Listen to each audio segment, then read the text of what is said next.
সাথে না হয় একটু ভুল করেছি, এই জন্য আমাদের আজকে এই নির্মলভাবে হত্যা করেছে সাধারণ মানুষেরা।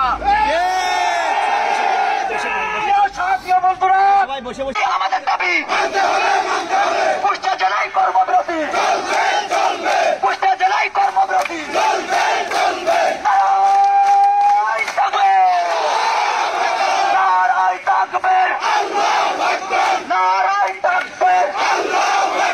আমার ভাই মরল কেন?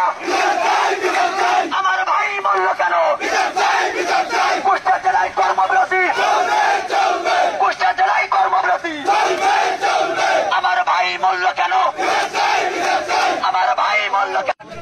আমরা অনেক অবহেলিত, অনেক বর্বরিত, অনেক অপমানিত। আমাদের উপর যেভাবে জুলুম অত্যাচার করে, আমাদের প্রতি যেভাবে বৈষম্যতা রাখে, এখন আমাদের 11 দফা মানতে হবে। আমাদের আরো দফা থাকবে, যেমন আমাদের কল্যাণ বিভিন্ন ইয়েটি আছে, চাকরি সংক্রান্ত, এগুলো মেনে আমাদেরকে নতুন আগিকে আমাদের এগিয়ে যেতে হবে। আমি সবাই অনুরোধ করব, আপনারা কেউ উচ্ছৃঙ্খলতা করবেন না, সবাই এই আমাদের পুলিশ লাইনে থাকবেন। সেন্ট্রাল ভাবে যেভাবে আমাদের কথাবার্তা আমাদের কাছে পৌঁছাবে, সেভাবে আমরা কার্যক্রম করব।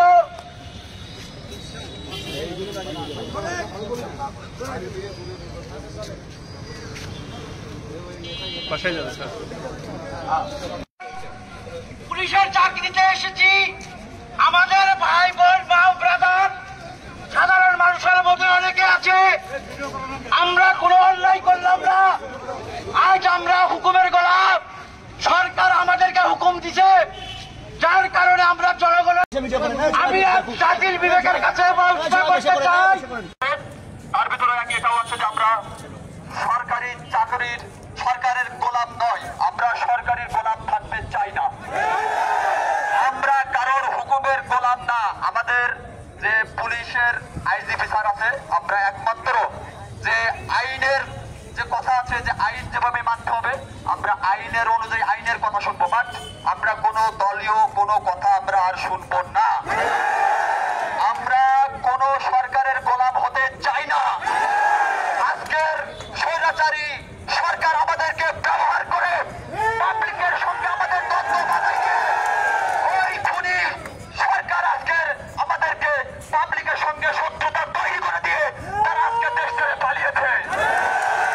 দেশে পড়ে আছি আমরা কিছু সংখ্যক দেশপ্রেমিক কনস্টেবল, যারা আমরা আমাদের কিছু সৎ অফিসার এবং আমার মতো কিছু দেশপ্রেমিক কনস্টেবল নাই, আমরা দেশে পড়ে আছি। যারা দেশটাকে লুটপাট করে খেয়েছেন, তারা আজকে দেশ ছাড়া তাদের সামনে আমাদেরকে রেখে গেছে, পাবলিকের সঙ্গে আমাদের শত্রুতায় পরিণত করে গিয়েছে।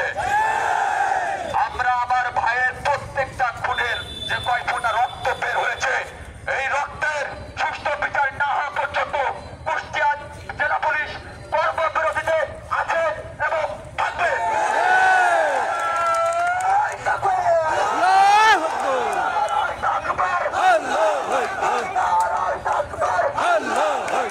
আমার ভাই বলল কেন? আমার ভাই বলল কেন? নারায় তাকবীর।